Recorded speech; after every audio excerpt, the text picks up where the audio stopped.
কাঁচামাল বেশি এরমই মানুষে নিজের হাতে মাইপা নিত আর বালতির ভিতরে টিয়া হালাইতো। আমি অনুভব করছি যে হোটেলটা এইভাবে করবো, নিজে ভাগ করে তুমি মানুষে লইয়া খাইব।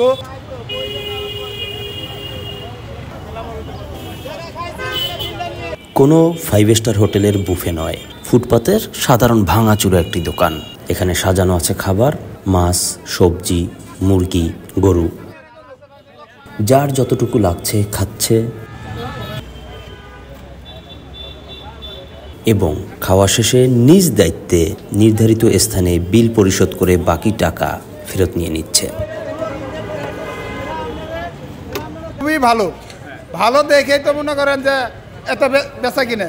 আমি গরু গোস্ত খাইছি 100 টাকার নিচে, কিন্তু খাবারের মানটা খুবই ভালো। হয়তো জায়গাটা তেমন একটা সুবিধার নাই, কিন্তু খাবারের মানটা খুবই ভালো।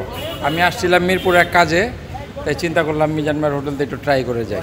গরু দিয়ে 100 টাকা 1 কেজি 20 পিস, 50 গ্রামের পিস, 14 বার করে ভাত লইয়া খাবেন। না নাই গরু 1 পিস 100, মুরগি দিয়ে 80, মাছ দিয়ে 80, ডিম দিয়ে সবজি দিয়ে 60, সবজি দিয়ে 40 টাকা। এটা রিক্সার ড্রাইভার লিখে 10 টাকা বেয়ার নাই, পানিটা আবার গাড়ির তন যায়। এভাবেই চলছে আজব এক খাবারের দোকান।